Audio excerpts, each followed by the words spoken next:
추석 명절이 시작되었습니다.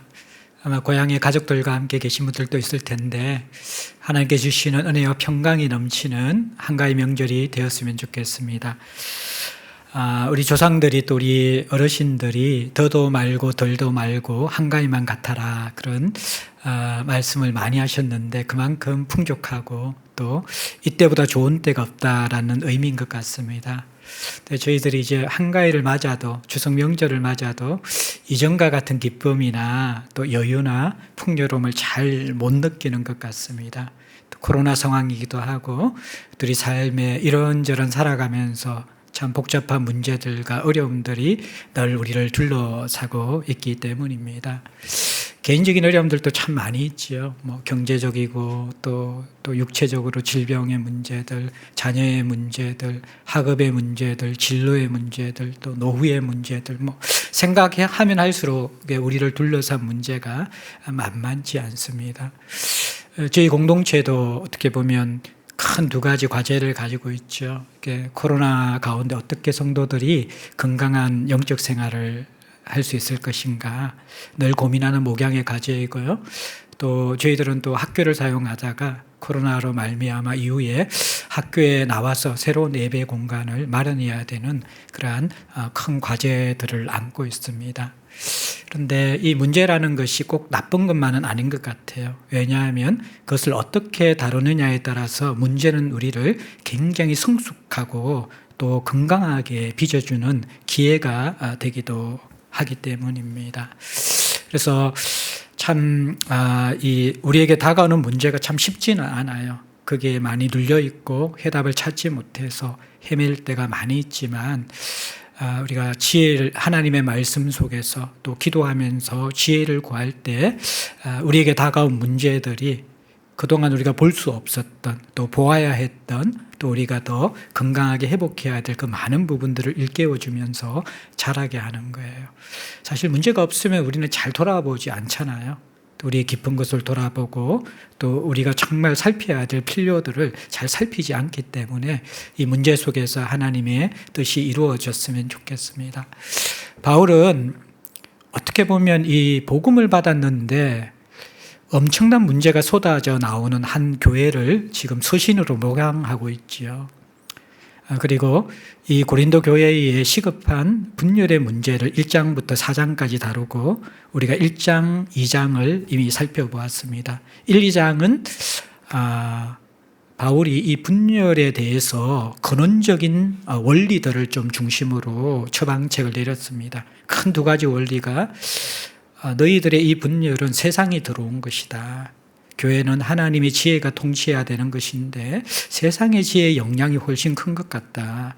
그리고 또 하나의 원리는 지난 시간에 살펴본 것처럼 하나님의 지혜가 아니라 세상의 지혜의 영향을 많이 받는 이유는 하나님의 깊은 것을 열어주는 성령의 가르침, 그 성령의 은혜를, 성령의 그 지도함을 너희들이 제대로 알지 못하구나. 하나님의 세계, 열린 세계 그 마음을 잘 보지 못하고 주의 마음을 알지 못하고 있구나. 그렇게 큰 원리를 우리에게 가르쳐 주었습니다. 이제 3장, 4장은요, 구체적인 고린도 교회의 정황에 이제 실제적인 적용을 하면서 이 문제를 해결해 갑니다.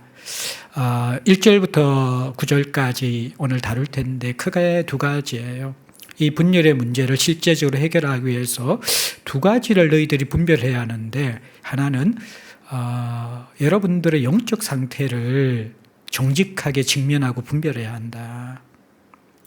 결국 공동체의 건강은 한 사람의 영적 건강에 합쳐진 것인데 자신의 영적 건강을 살펴보지 않고 공동체의 건강만 진단한다고 해서 해결되지 않기 때문에 바울은 이 고린도 교회의 성도들의 영적 상태를 아프지만 사랑 안에서 진실을 이야기하면서 다루고 있습니다. 두 번째는 사역자가 누구인가, 그들은 어떤 역할을 하는가, 이 부분을 다루고 있습니다. 결국 지도자를 중심으로 파벌을 형성한 고린도 문제를 해결하기 위해서는 지도자의 역할, 지도자의 정체성이 무엇인가를 바로 알아야지만이 그들이 이 분열에서 해결될 수 있기 때문입니다. 이 두 가지 문제를 우리가 잘 녹이면요, 우리가 지금 가지고 있는 목양에 대한 두 가지 과제가 있죠. 코로나 시대에 우리의 영적인 건강 어떻게 회복할 것인가. 또 두 번째는 우리 공동체가 가지고 있는 중요한 과제인 이 공간 문제, 이 부분에 대해서 혹시나 하나님 주시는 말씀은 없을까. 우리 공간팀들이 많이 수고하셔가지고요, 이번 어제 발송되어진 여러분들 제자들 링크에 보면요, 그동안 공간팀들이 살펴보고 돌아본 거란 자료들이 아주 잘 정리되어서 올라와 있습니다. 그리고 다음 주 우리가 재직회 때에 그 부분을 재정뿐만 아니라 우리가 다루면서 여러분들의 생각들과 의견들을 나누는 시간이 있을 거예요.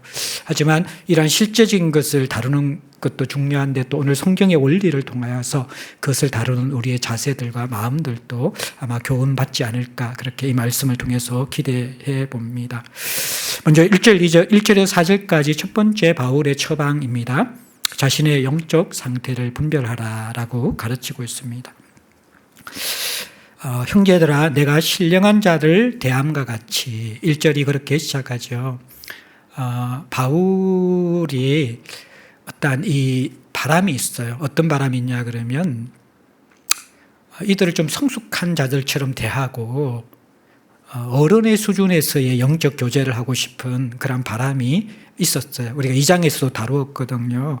너희들에게 온전한 자들과 대화하는 그런 대화를 하고 싶고, 또 성령이 열어주신 하나님의 세계와 주의 마음을 아는 그 모습으로서 좀 대화하고 싶다라는 것을 바울이 간접적으로 그들에게 좀 표현해 주거든요. 마찬가지로 3장 1절도 신령한 자들을 대함과 같이, 이 말, 신령한 자는 성숙한 자들, 영적인 어른들, 부모들 이런 뜻이거든요. 그들처럼 대하고 싶은데 라는 아쉬움이 있는 거예요. 그런데 그렇게 대할 수 없다라는 것이 지금 바울의 입장인 거예요. 그러면서 3장 여러분들 계속 이어져서 너희에게 말할 수 없어서 육신에 속한 자 곧 그리스도 안에서 어린아이들을 대함과 같이 하노라. 참 어른처럼 성숙한 자처럼 나는 대하고 싶은데 어쩔 수 없이 너희들을 어린아이처럼 대할 수밖에 없다. 왜냐하면 지금 현재의 상태가 나의 바램과 다르게 육신에 속한 자이기 때문이다. 육신에 속한 자라는 것은 2장 14절에 육에 속한 자와는 조금 다른 의미입니다. 2장 14절에 육에 속한 사람은, 이것은 하나님의 구원을 알지 못하는 불신자들, 자연인을 의미합니다. 그런데 3장 1절에 여기에 육신에 속한 자는 거듭났고 구원은 받았지만 자라지 못한 어린아이의 상태에 있는 미숙한 자를 의미하는 것입니다. 그래서 참 내 바람은 신령한 자처럼 대하고 싶은데 그렇게 대할 수 없어서 어린아이처럼 대하는 것을 이해해달라 하면서, 또 이곳에 바울은 이제 사랑 안에서 그들의 실제 모습을 드러내고자 하는 것이죠. 참 아픈 것을 건드릴 수밖에 없는 그러한 상황입니다. 그래서 3장 1절에 형제들아라는 단어로 시작해요.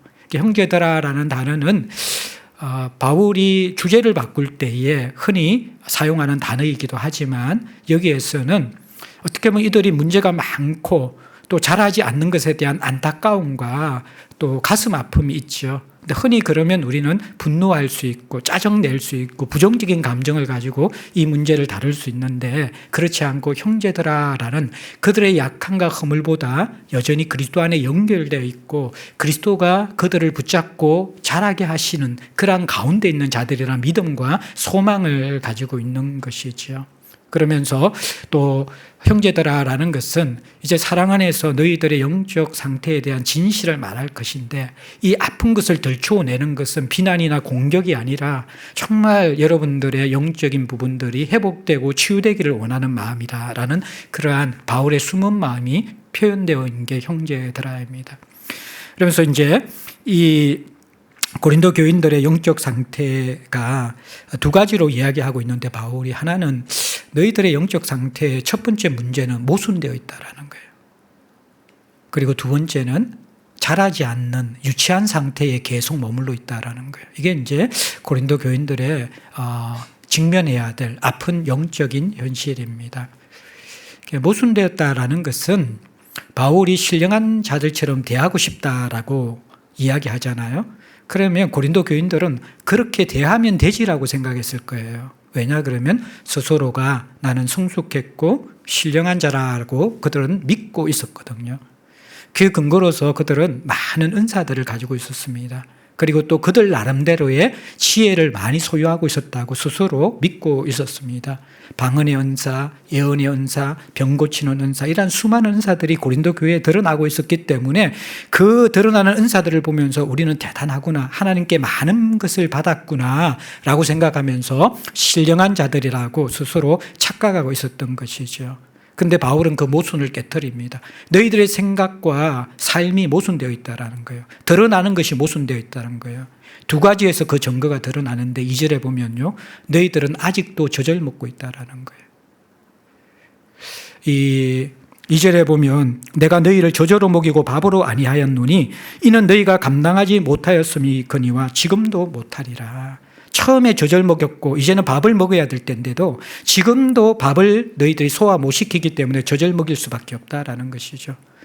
젖과 밥의 의미가 뭡니까? 이것이 성도가 먹어야 될 영적 양식을 은유하는 것인데 젖은 어린아이들이 먹는 음식이죠. 마찬가지로 영적으로 아주 초보에 있는 사람들이 섭취하는 영적 양식입니다. 밥은 어른들이 먹는 음식이죠. 단단한 음식이죠. 그래서 밥은 어른들, 즉 영적으로 성숙한 사람들이 받아들이는 그런 말씀입니다. 이것을 젖은 구원에 필요한 아주 기초적인 지식들, 하나님은 살아계십니다. 여러분은 죄인인데 예수님께서 여러분들을 사랑하셔서 하나님이 여러분을 사랑하셔서 십자가에 남겨주셨고 그 예수님이 여러분을 위해서 죽으셨고 예수 믿으면 여러분들 구원을 얻을 수 있습니다. 아주 기초적인 교리들, 우리의 구원과 또 우리의 어떤 회복과 우리의 치유와 우리의 위로와 연결되어진 그런 메시지죠. 달콤하고 필요한 메시지이고 또 저처럼 잘 마실 수가 있고 먹을 수 있는 것이죠. 이 단단한 음식은 하나님의 깊은 경륜과 뜻이 새겨져 있는 것입니다. 그래서 우리의 인간의 지혜로 잘 판단하고 또 이해할 수 없는 것이거든요. 성경에 보면 제자들도 이해할 수 없는 경우가 있잖아요. 십자가로 간다 그러니까 제자들이 이해 못해요. 또 사역을 열심히 잘 완성하고 나서 절정해서 나는 이제 너희들 떠나간다 그러니까 또 이해를 못하잖아요. 그럼 뭡니까? 어떤 의미에서 이것은 십자가의 깊은 원리와 같은 메시지입니다. 세상과 충돌하고 세상은 이해할 수 없는 하나님의 깊은 지혜들, 이들이 지금 알지 못하는 수준의 하나님의 마음이죠. 그리스도의 마음이죠.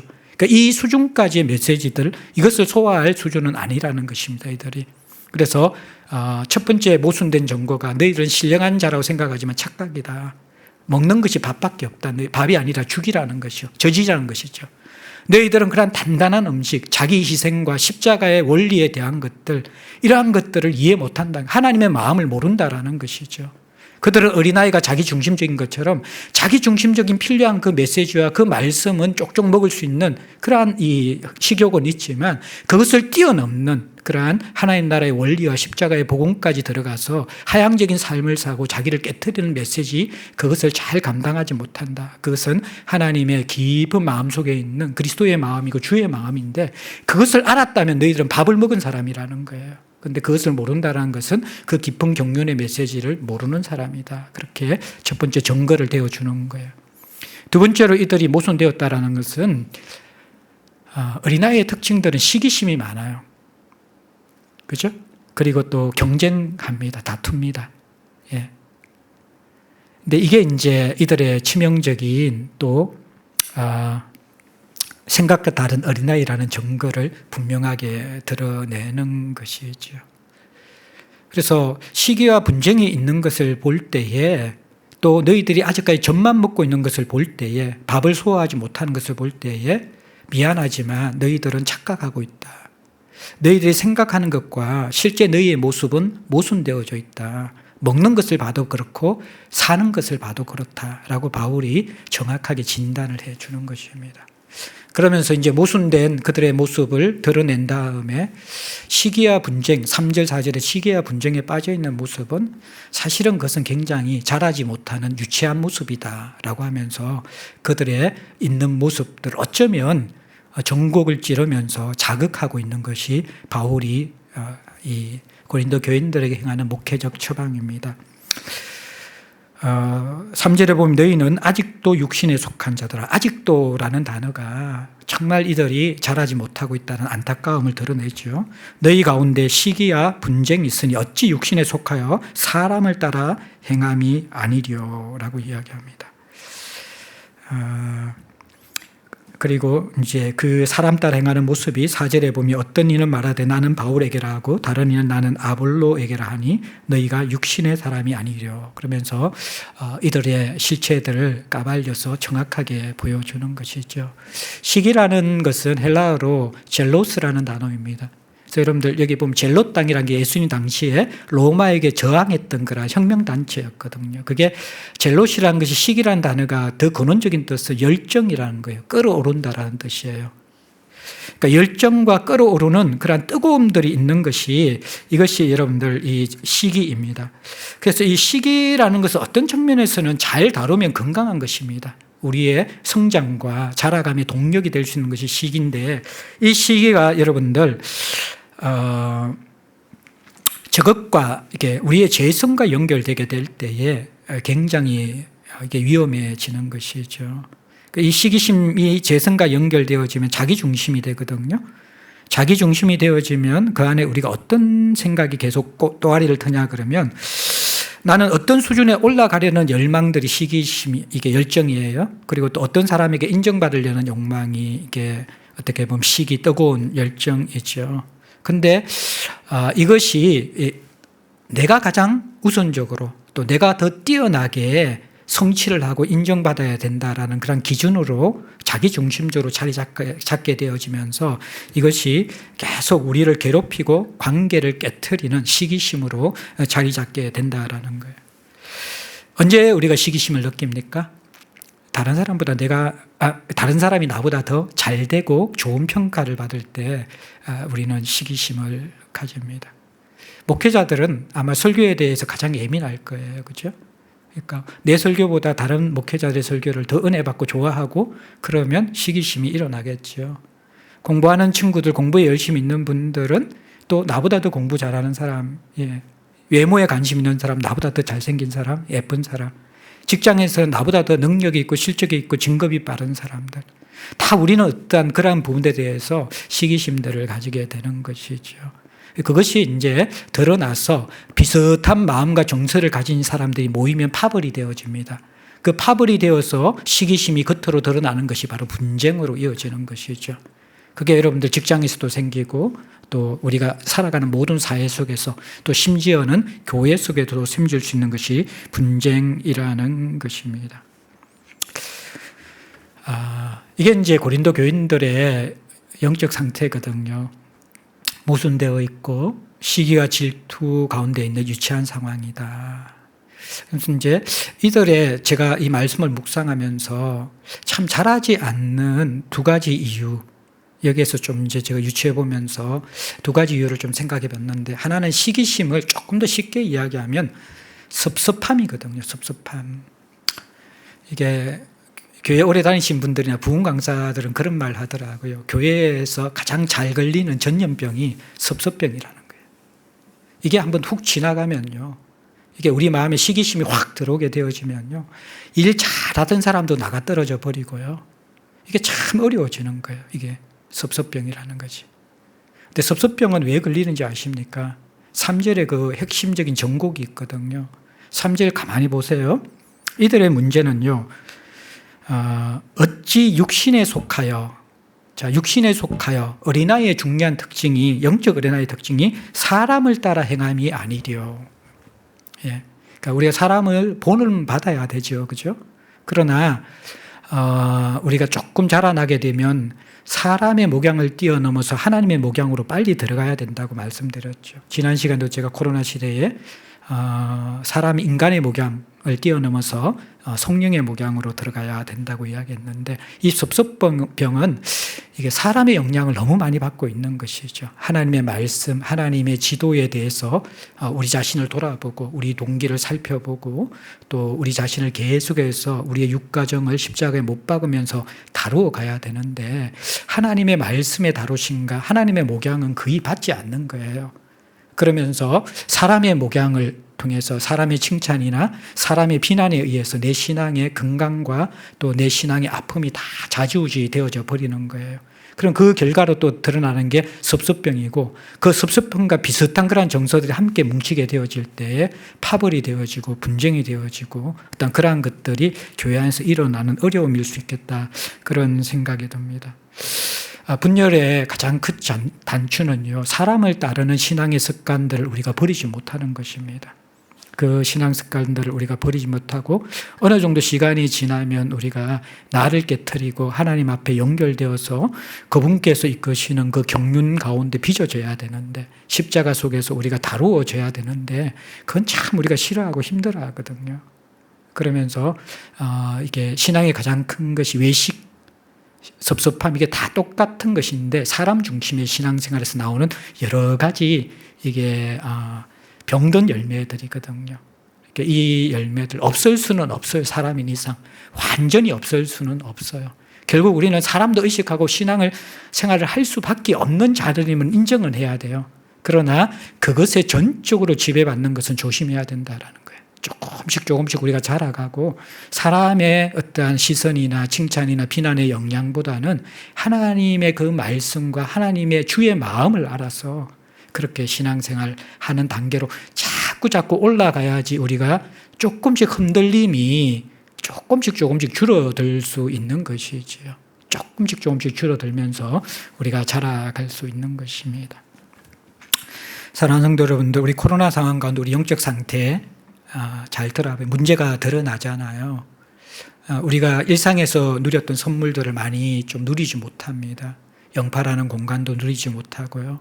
복작복작 모여서 함께 애들 뛰어놀던 그 모습들과 소그룹 속에서 함께 마시고 먹고 하면서 교제했던 그것들도 지금 잃어버린 지가 한참 좀 되었습니다. 또 1:1 만남 속에서 속마음을 이야기하고 울고 다독거려주고 그것들도 참 오래되었고요. 또 이 영파에서 함께 모여서 다 같이 예배드리고 뜨겁게 찬양하고 막 이러한 것들 막 이렇게 마치고 나면 그냥 얼굴 보는 것만 해도 좀 이렇게 힘이 솟았잖아요. 그런 모든 선물들을 우리가 다 지금은 누리지 못하고 있습니다. 안타깝지요. 빨리 코로나가 지나고 이 선물들을 누릴 수 있었으면 좋겠어요. 그러나 그 주권은 하나님 안에 있죠. 근데 하나님은 또 이 코로나도 우리에게 허락하신 분입니다. 그럼 이 코로나 속에서 우리가 하나님의 뜻을 분별하고 여기에서 우리의 신앙의 건강을 찾고 자라가기 위해서 필요한 게 뭘까요? 진짜 내 모습과 감춰진 내 영적 모습을 잘 분별해야 되는 거예요. 참 제가 조심스럽지만 또 이 바울처럼 정직하게 말씀드릴 것은 나의 영적 건강의 1차적인 책임은 자신에게 있습니다. 공동체는 보조수단입니다. 잘 사랑과 선행을 돌아보면서 공동체 역할이 있지만, 그렇지만 더 우선적이고 1차적인 책임은 자기 자신에게 있는 것이죠. 근데 자기 자신은 이 코로나 시대의 영적인 수준을 돌아보지도 않고 자라가려는 그런 의욕도 전혀 없으면서 이전에 공동체가 주었던 많은 선물들이 단절되었기 때문에 그 부분이 주어지지 않는 것 부분에 대해서만 어려움을 가지고 있고 그것에 문제가 있다라고만 생각하고 있을 때에 하나님이 코로나를 주신 그 근본적인 중요한 이유를 우리가 놓칠 수 있다라는 것이죠. 사람은 잘 착각하거든요. 가르치는 자는요, 가르칠 때 가장 많이 착각합니다. 열정적으로 가르치고 옳게 가르치고 뜨겁게 가르치면요, 가르치는 사람은 이게 나다, 가르치는 내용이 나 자신이라 착각합니다. 자기 주제 파악이 제일 안 되는 게 목사고, 담임 목사겠죠. 설교를 제일 많이 하니까. 그럴 수 있습니다. 그러면 가르치는 자만 그렇게 주제 파악을 못하고 착각할까? 아닙니다. 듣는 자도 똑같습니다.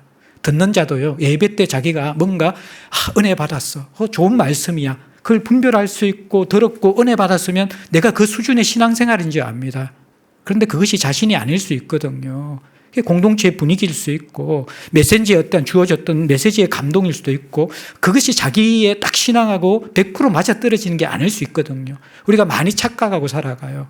사람들이 제일 힘들어하는 것은요, 좋은 점보다 자신의 나쁜 점들이 드러나는 것을 힘들어하고, 그것이 드러날 때 사람들은 성숙과 미성숙의 차이가 많이 드러나게 되는 것 같아요. 누구든 이 바울처럼 직면을 시킬 때, 자기의 문제를 드러낼 때 좋아할 사람 아무도 없을 것입니다. 다 힘들어할 것입니다. 근데 코로나 시기에 우리는 문제 속에서 일단 직면이 되잖아요. 이러한 우리를 둘러싸고 있던 수많은 그러한 영적인 환경들이 다 없어질 때 그때 내 영적인 본 모습이 드러나잖아요. 하나님 주신 은혜일 수 있죠. 그것 아니면 내가 이런 사람인지 몰랐는데 알게 되면 어떻게 보면 그것은 우리가 영적인 도약을 할 수 있고 하나님을 의지할 수 있는 기회가 될 수 있는 것이죠. 때로는 우리가 부딪히는 사람 속에서 또 그들 속에서 우리가 들은 이야기들 속에서 때로는 우리를 아프게 하지만 그 속에서 진짜 내 모습이 있을 수 있거든요. 그것도 가장 가까운 사람들, 배우자나 함께 그렇게 동력하는 사람들 속에서 이렇게 들은 이야기들은 그게 진짜 내 모습일 수 있다라는 거예요. 그럼 아프지만 가지고 기도해야 되는 것이죠. 그 속에서 우리는 자라갈 수 있습니다. 우리는 니고데모의 정직함을 배워야 돼요. 율법 교사지만요. 그 안에 허한 가슴에, 뻥 뚫린 가슴에 정말 그렇게 율법을 가르치고 율법을 알았지만 채워지지 않던 그런 영적 상태를 정직하게 인정하고 예수께 나아가잖아요. 코로나 상황 가운데 우리가 우리 자신에게 정직해져야만 합니다. 영적 상태에 대해서 정직하게, 그리고 1차적인 책임이 나 자신이라는 것을 생각하면서 주님 앞에 엎드리는 훈련을 하셔야 됩니다. 그때 이 공동체가 보조적으로 도와주면서 같이 자라갈 수 있는 것이죠.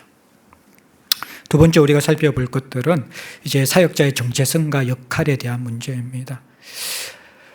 고린도 교회의 큰 문제는 지도자 중심으로 파벌이 형성되었잖아요. 그것은 고린도 사회가 가진 어떤 배경이 있는데 신분 상승, 또 신분 상승에는 이 지도자를 누구를 어떤 지도자를 따르는가, 그 지도자의 영향력은 고린도 사회에서 지혜를 많이 가진 사람이었거든요. 교회 안에서 가르치는 지도자일 수 있는 것이죠.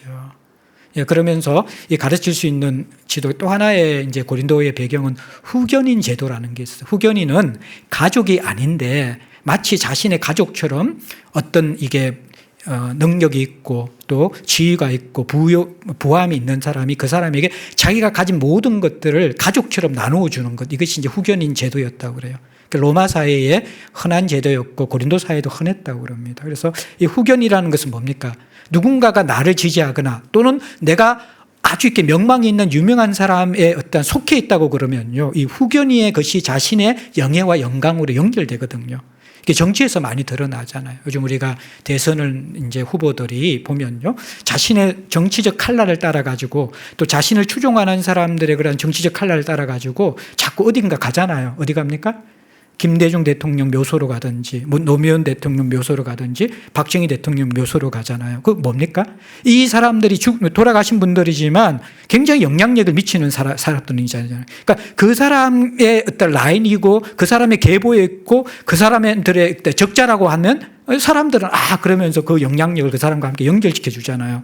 그러니까 이런 것들이 이제 후견인의 영향력인데, 그런 것들이 이제 이게 지도자와 함께 연결되면서 내가 조금 더 높아질 수 있고 더 큰 유익을 얻을 수 있다는 그런 문화적 상황 속에서 파벌이 형성되게 된 것이죠. 자, 그러면서 이제 고린도 교회가 깨달아야 될 것은 교회의 이 지도자는 후견인 제도와 같은 그런 게 아니라는 거예요. 사역자의 정체성을 제대로 알고 그 역할을 제대로 알고 또 그리고 하나님의 역할을 알아야지만이 교회 안에서 세상에서 일어나는 사람 중심, 해쳐 모여서 사람 중심의 파벌을 형성하는 그것들을 깨트릴 수 있다라고 지금 가르쳐 주고 있는 것이죠. 자, 5절부터 한번 봅시다. 바울이 어떻게 이 사역자에 대해서 교훈하는가. 5절에 보면 그런즉 아볼로는 무엇이며 바울은 무엇이냐. 요거는요, 사역자들을 가대평가하지 말라라는 교훈입니다. 그러니까 사역자들을 하나님이 주신 지위나 역할 이상으로 가대평가해서 너무 높이거나 의존하지 말라라는 뜻입니다. 자, 그래서 여러분들 잘 보면 참 재미있어요. 그런즉 아볼로는 무엇이며 바울은 무엇이냐. 조금 이상하지 않습니까? 예, 사람을 지칭하면서 무엇이냐라고 표현해요. 이건 중성명사거든요. 예.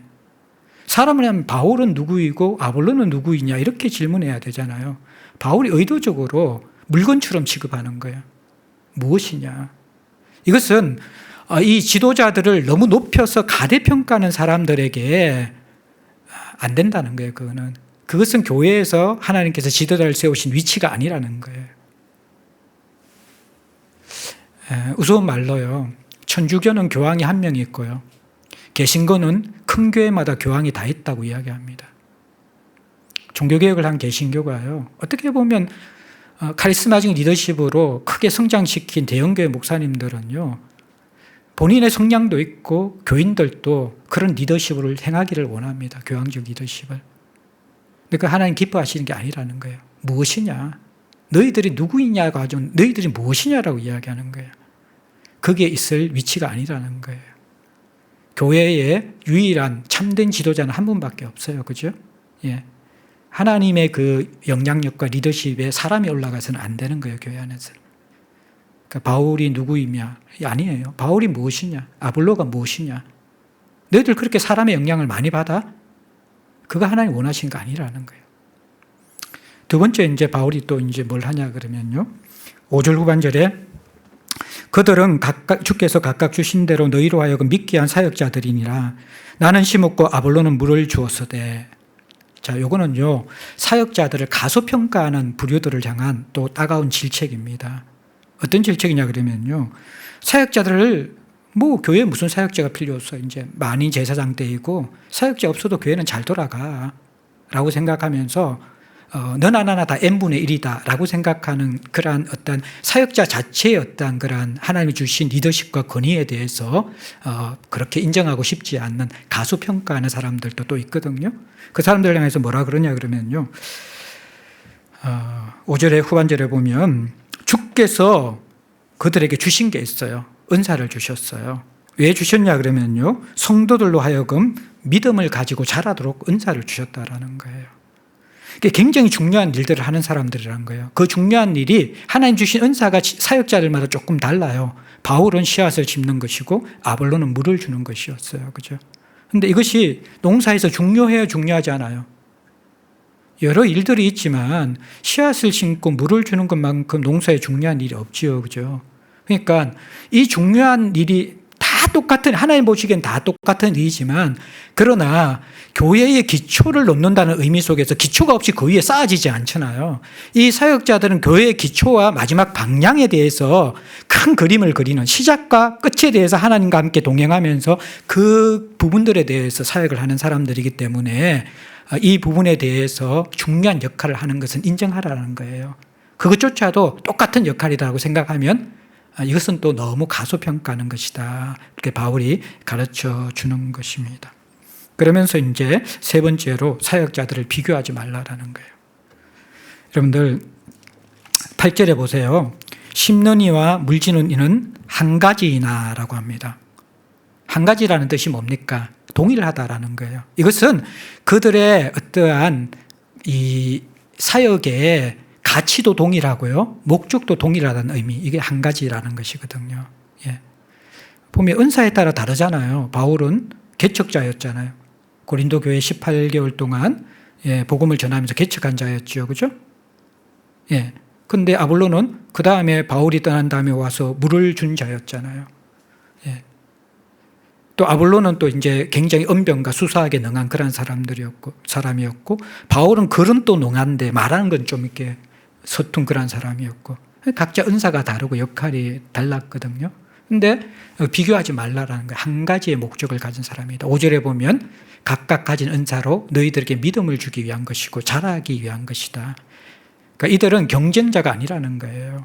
이들은 하나님과 함께 동력하면서 각자의 받은 은사로서 서로의 부족함을 채우면서 교회를 이루는 자들이다. 이 시각을 가져라. 그렇게 이야기하고 있습니다. 그리고 이어지는 각각 8절에 각각 자기 한 대로 자기의 상을 받으리라. 상과 판단을 너희들이 쉽게 하지 말아라는 거예요. 다만 그 지도자들이 말씀 밖에 있을 때, 하나님 밖에 있을 때는 분명히 성도들일지라도 책망을 하고 바로잡아야 되지만 그들이 말씀 속에서 다 다를 수 있거든요. 은사가 다를 수 있고 기질이 다를 수 있고 그러한 부분들에 대해서는 그 부분들의 옳고 그름을 너희들이 판단할 게 아니라는 거예요. 하나님이 마지막에 각자의 그 한 일대로 보면서 상을 주거나 또 벌을 주거나 그래서 하나님의 몫이다라고 그렇게 이야기를 성경은 하고 있는 것 같습니다. 그러면서 마지막 더 중요한 부분은 이제 여러분들 가대평가하고 가소평가하고 비교하는 것, 이게 이제 가만히 보면요 교회의 치명적인 문제들이거든요. 가만히 생각하면 문제예요. 어떤 교회는 사역자가 정권을 휘두르면서 성도들의 리더십과 어떤 교회의 건강한 소통들이 이루어지지 않는 교회들이 많이 있어요. 그러니까 굉장히 비상식적이고 이게 옳지 않는데도 불구하고 그냥 뭐 이게 봉건보다도 왕이 내리는 명령보다도 더 뭔가 이렇게 이게 목회자에게 모든 정권이 가 있는 가대평가된 교회가 있고요. 또 이게 가소평가된 교회가 조금 진보적인 교회들은요. 이게 원오브댐이거든요. 목회자도. 그러니까 각자의 의견 속에서 리더십을 인정하지 않습니다. 중요한 결정권을 당에 주지도 않고 또 담임 목사에게 주지도 않습니다. 그러니까 리더십은 충분히 성도들의 의견과 생각들을 잘 들어야 하고 자기의 사심이나 판단들을 내려놔야 하지만 그러나 당의 리더십과 담임 목사의 리더십은 여러분들이 이분은 우리의 지도자입니다 하면서 그 어려운 3분의 2 투표를 통해서 어렵게 청빙되거나 또 장로가 되신 분들이거든요. 그러면 생각이 여러 가지로 갈라지거나 또 정말 진리에 대한 것이 아니라 방법론에 대한 것이나 이런 부분들 속에서는 그 리더십을 인정해 줘야만 하는데 또 이 진보적인 교회에서는 그것조차도 안 되는 것이죠. 그러면 어떤 일을 진행할 수가 없습니다.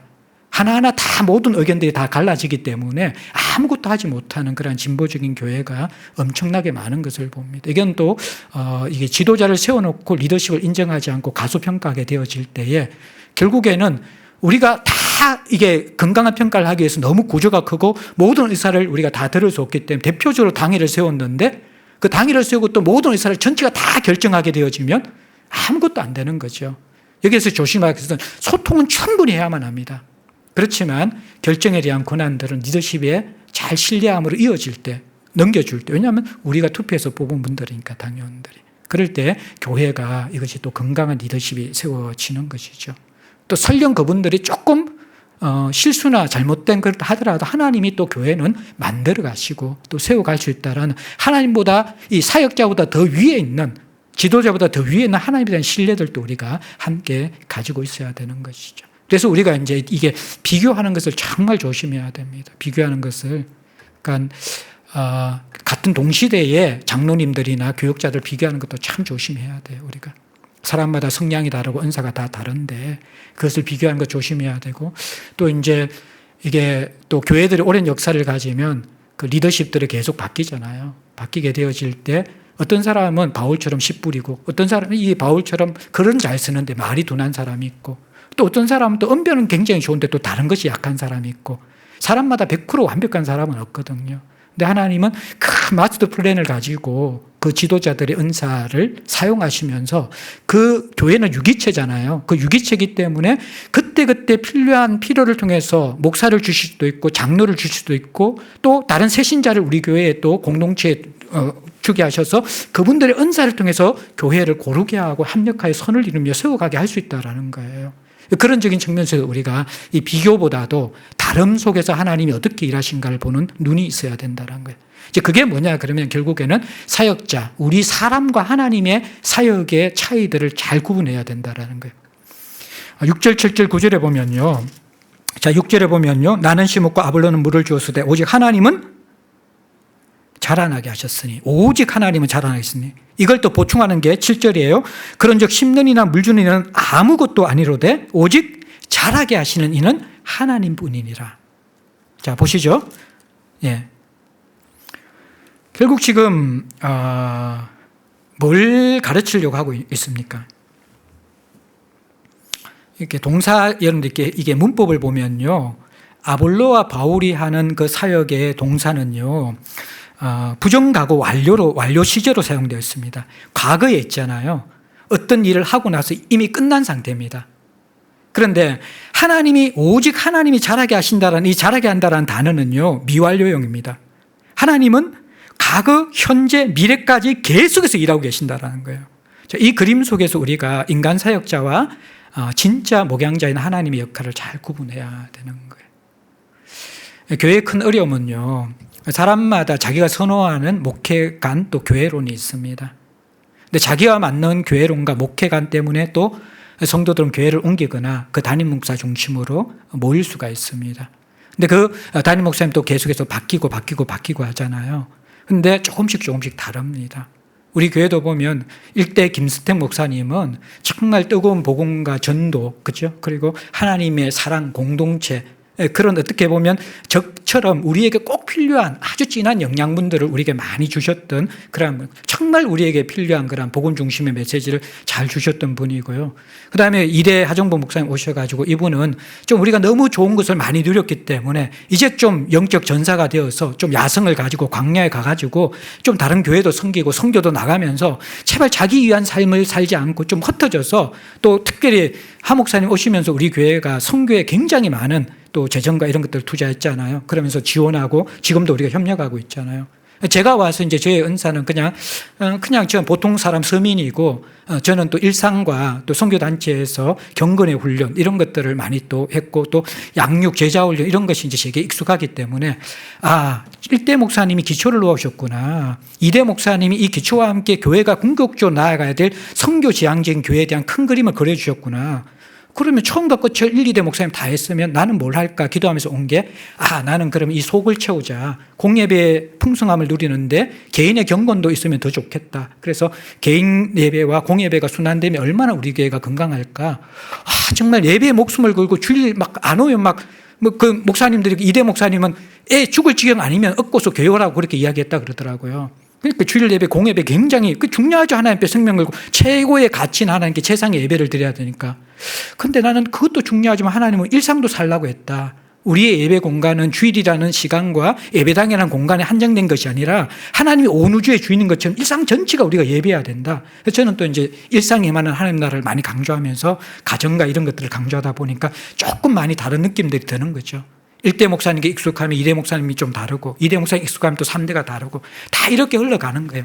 그러면서 또 그 강조점과 다르게 인간적인 장점들과 단점들이 사람에게 다 있습니다. 그 속에서 우리가 이제 감사할 것들은 그래도 하나님께서 이러한 이 흐름 속에서 교회를 그분이 주인 되셔서 인도해 오셨다는 거 우리가 다 부인하지 못하잖아요. 그리고 또 우리 공동체에 왔던 많은 그런 새가족들 이런 분들들 보더라도 그때마다 우리에게 필요한 사람들 많이 보내주셨거든요. 우리 교회가 청년들이 정말 많았던 교회였어요. 근데 제가 하고 나서 최근 한 4, 5년 정도부터는 50대, 60대 분들이 많이 오세요. 근데 이분들은 여러 교회에서 상처와 또 이런 걸 받으면서 이 교회를 끝으로 여기에서 그냥 장례 예배 드리려고 오신 분들이에요. 그러니까 산전수전 다 겪으시고 정말 뭔가 이렇게 이 공동체에서. 근데 우리 교회는 또 이러한 5, 60대에서 참 교회 경험이 많으면서 또 이런 것들 헌신할 수 있는 분들이 또 기도의 훈련이나 또 우리가 좀 약한 부분들이 준비된 분들이 별로 없잖아요. 근데 그런 분들 좀 많이 오셨고 또 최근에 오신 분들 가운데서 또 이게 개인적인 제자 훈련이나 전도에 대한 경험이 많으신 분들 이런 분들도 또 많이 오셨거든요. 우리 교회 있었던 성도들의 그 진국은 뭡니까? 보석처럼 정말 이게 말씀 하나 붙잡고 지금까지 살아온 사람들이거든요. 그러니까 이게 목사님이 집 사지 말라 그러면 집 안 사고 이렇게 왔었고 또 목사님이 사교육 시키지 말라 그러면 또 사교육 안 시키면서 왔었고 뭔가 이렇게 그 강조점들 가지고 그냥 사실 어떻게 보면 그분에서 더 깊은 뜻은 그것은 적용점이고 더 근본적인 원리가 있지만 그러나 또 우리가 또 적용점이 있어야지 또 원리도 작기 때문에 그것 가지고 열심히 살아온 거거든요. 그러니까 이러한 어떻게 보면 진실하고 처음에 그 가치를 지켰던 사람들과 또 그 가치와 함께 이제는 다양한 은사와 우리의 약함들을 채워줄 사람들이 이제 성도 그룹에서도 이렇게 되어졌고 목사 그룹에서도 이렇게 돌아가고 있고 그 가운데 가독의 속에서 자라기는 성장통처럼 어떻게 보면 코로나와 함께 공간 문제와 함께 우리가 여러 아픔들과 또 우리의 다름들과 힘듦들을 겪을 수 있는 그런 시기라고 저는 생각합니다. 이 시기에서 우리가 이제 말씀을 마무리하면서 기억해야 될 두 가지 한번 다시 정리합시다.